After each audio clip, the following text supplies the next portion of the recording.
Hey,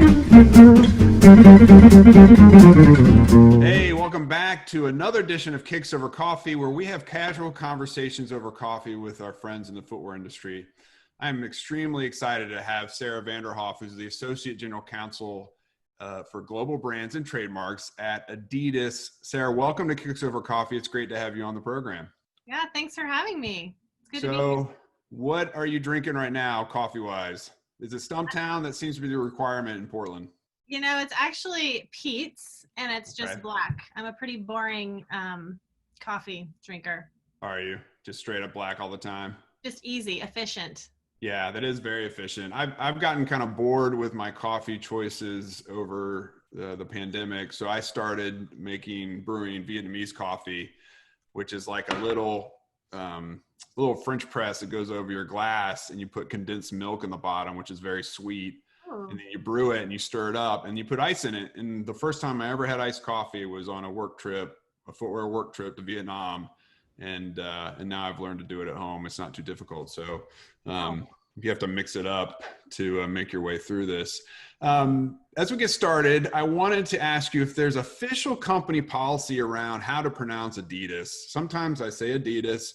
Sometimes I feel like I'm in groups where I have to say Adidas.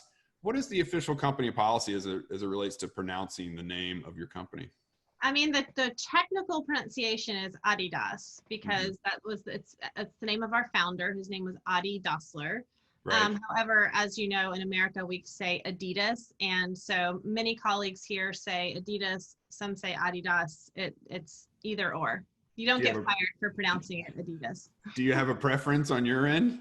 I use Adidas. That's just what I've always said. Yeah, that makes sense. Well, that's my go-to until I always feel like I need to kind of up my footwear game. I pivot over to Adidas depending on who I'm with. But the other thing that people always get wrong is the lowercase a. So even in like legal briefing, it's always a lowercase a, even if it starts the sentence, which just throws people off. It does. You know what's frustrating about that? And that's something I do know. But when I'm trying to post something and tag someone on LinkedIn, or I'm writing in a Word document, it autocorrects every single time. Even Microsoft doesn't understand that Adidas or Adidas has a lowercase a. That's frustrating. Mm-hmm. Now, let's get to kind of what your day job is, because one of the things that we're focused on as an organization, as an industry, is ensuring that our members and our companies are well equipped to tackle counterfeits. Now, a lot of companies would love to have a counterfeit problem, even though it's very difficult. And I think as people will learn throughout this conversation, your job is not an easy one. But when you are counterfeited and knocked off, you often have a brand people want and desire globally. So tell me kind of what your day job is and how do you prioritize the strategy around going after counterfeits for Adidas? Yeah, no, you hit the nail on the head. It's a double-edged sword to have a counterfeit problem because it does mean your brand is popular and demanded, and that's a good thing. Anti-counterfeiting is not the biggest part of my job, but so do you want me to focus on just the counterfeiting piece? I think wherever this conversation goes, or counterfeiting, trademarks, wherever you want to take it, absolutely. Okay. Well, I'll focus on the counterfeiting piece. And the way that we look at anti-counterfeiting is we try to look at it from kind of a consumer standpoint, because at the end of the day, that's who we're trying to protect, or the people that are trying to find our real products and are finding counterfeits. And so a lot of our strategy is kind of built around that idea, like how do consumers look for our products? Where do they shop? How will they run across counterfeits? And so when I started in this role 10 years ago now, I didn't have a lot of anti-counterfeiting experience. And then a lot of our efforts were focused around physical stores, right? So we were going in and doing raids in known counterfeit districts in different cities. We were doing market sweeps where we would actually physically go and shop in lots of cities in the United States. And it's really shifted, right? Because counterfeits shift what they're doing based on kind of the direction of the industry and commerce generally. So a lot of our work has moved online.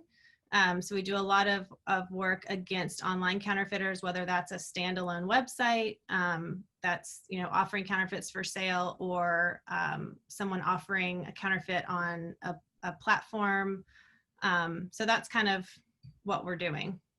Now, one of the things you've said to me, and I've heard this analogy from several of your colleagues in the industry, but it's a whack-a-mole operation, right? And are there days where you think like you're ahead of the ball and you're able to kind of get ahead of these trend lines and you're able to kind of shut things down appropriately and effectively? Or are a lot of your days kind of feeling like you're continuously playing catch up? I think as an industry, we feel somewhat that way with the explosion of e-commerce and the internet, as you said. But kind of how do you envision this thing long term? Is this going to continue to be a whack-a-mole problem for the near future?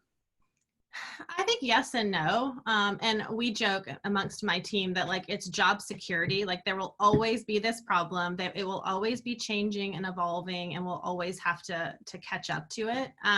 But one example just of trying to get ahead of it, I don't know if you remember the days of UDRP, where you could file a UDRP complaint and just kind of get the domain name taken down.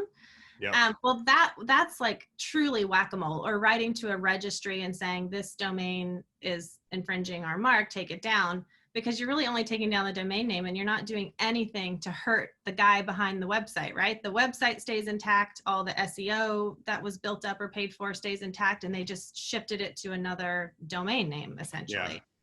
Yeah. And so we do try to get ahead of that. I think I talked to you last time about a litigation program that we started, where we've started saying, look, like we don't just want the domain taken down, we want to hurt these guys. We want to get the money that they're making. We want to freeze their entire website. And so that was kind of a way to kind of get ahead of them a little bit. And so when we did get the websites taken down, we got the whole website taken down. We froze all of the assets in their accounts, ultimately had those transferred back to us in the form of damages. And so there are ways to get ahead of it, which is interesting and exciting to think about as this evolves, right?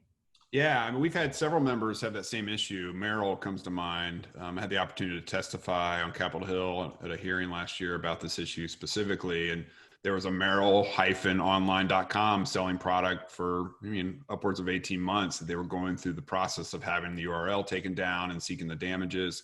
I think probably the most famous case, not within our industry, but is Madonna having someone taken Madonna.com and her legal battles over that. So this is a landscape that has multiple jurisdictions, players that are located all over the world who you don't have line of sight into who they actually are. And so I think that makes it all the more difficult. But what we do know is that we're selling gangbusters online now, and particular during this time with COVID. How do you approach kind of your own direct to consumer, which you control all the kind of variables and all the walls that protect your product in that environment, and you balance that out with working with third-party platforms and online sellers who are authorized, and then beyond that, the unauthorized sellers? I mean, there has to just be so many different channels that you have to keep an eye on. Yeah, and to the point about how consumers behave, that's what dictates where our priorities are. So we work with our colleagues in digital marketing in the business and say, okay, what are the search terms that drive people the most to our site? Like, what are people looking for? Like, what products are hot? What do they want? And then we use those search terms with others and look and see what kind of counterfeit listings pop up in the first couple of pages of that search. Because that's what consumers are really going to see, right? They're not going to click through 10 pages of Google searches to find a website that's selling something cheap.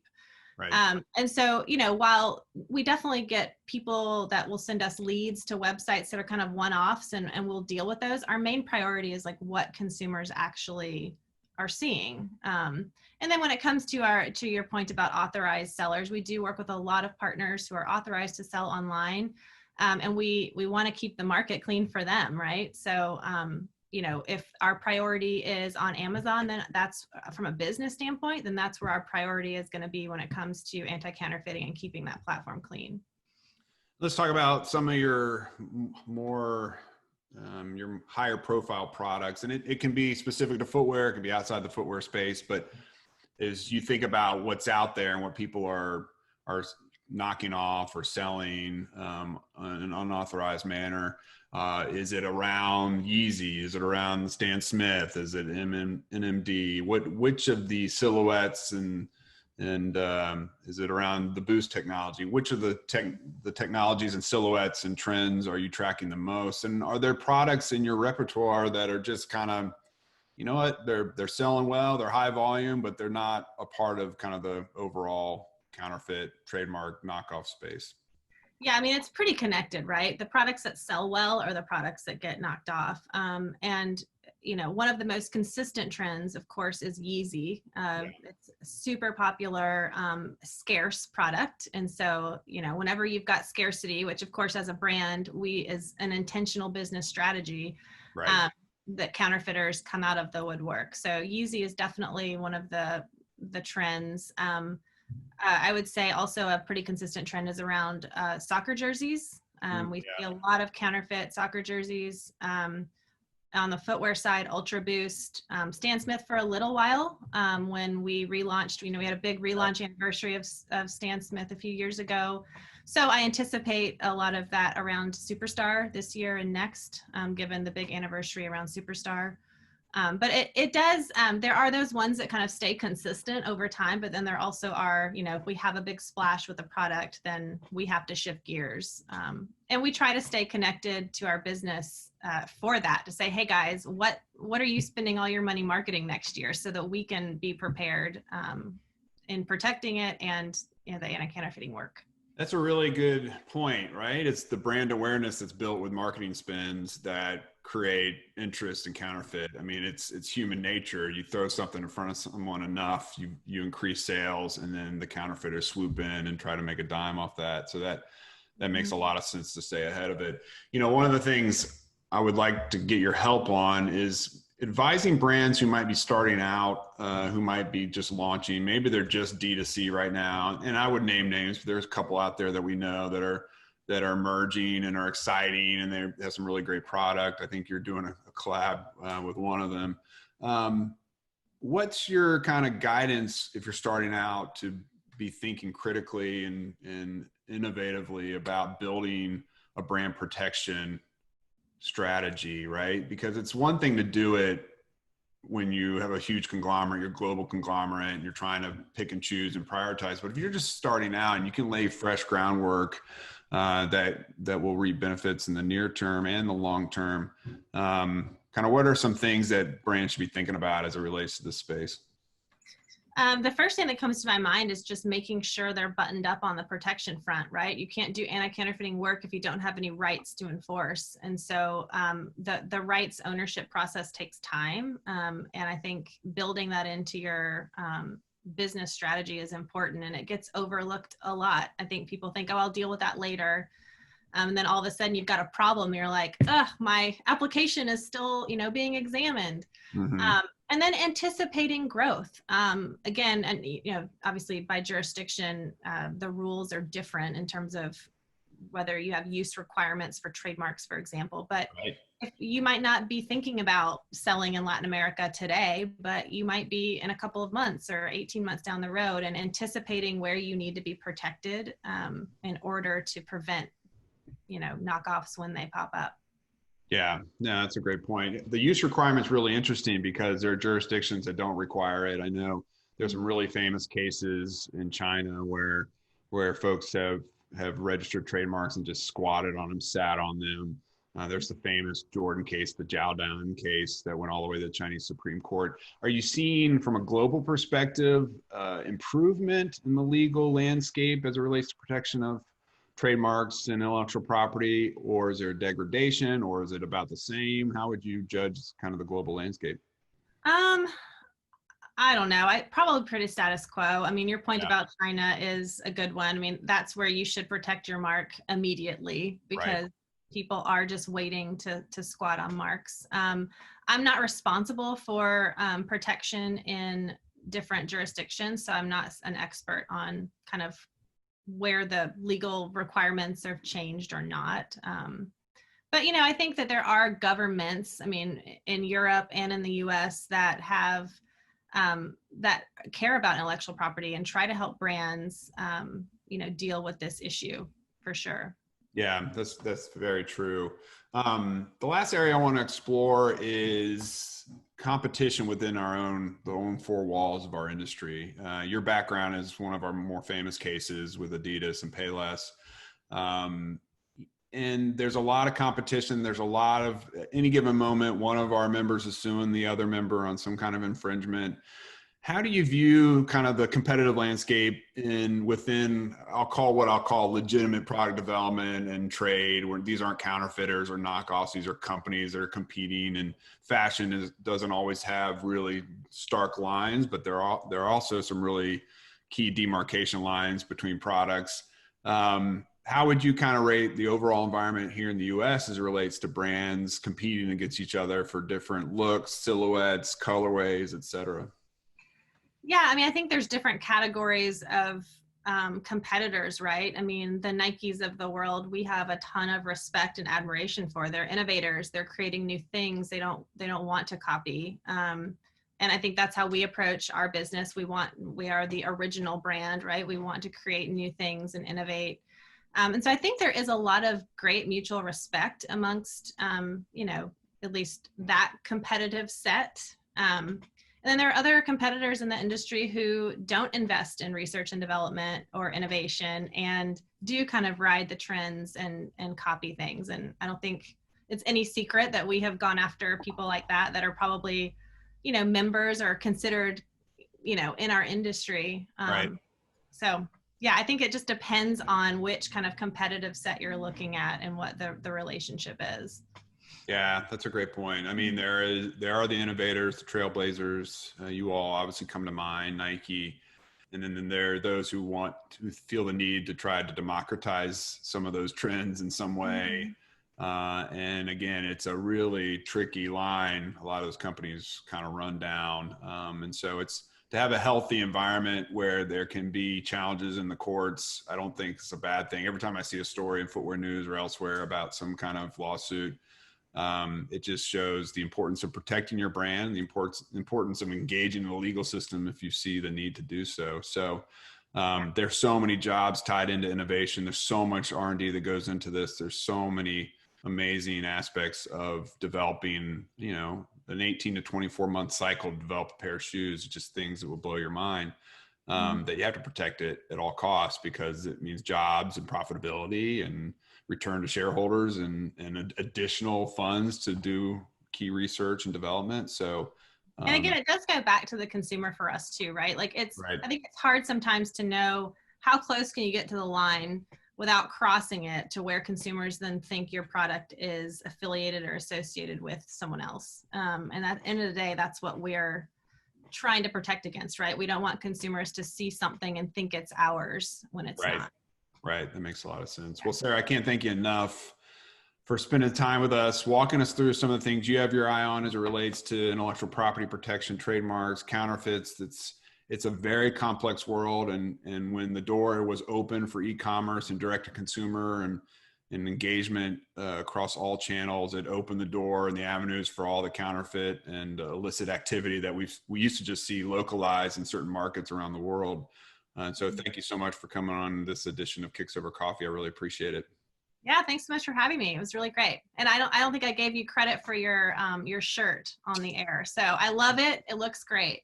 I appreciate it. Yeah, that's one of the things. I'm an NC State grad. I have family that go to Nike schools or went to Nike schools. It's fun to have that competition, but we've been in an Adi school for as long. I've been gone from 25 years. So we've been there for a long time and always have great looks every single season. So if you have any kind of part in protecting that, I appreciate it. So. Yeah, no problem. Thanks again. Folks, yeah, no problem. This has been another edition of Kicks Over Coffee. We encourage you to go to kicksovercoffee.com to check out all the latest editions as we explore a variety of different topics impacting our industry with legal experts and design experts and customs experts across the board. Until next time, we will see you on the next Kicks Over Coffee.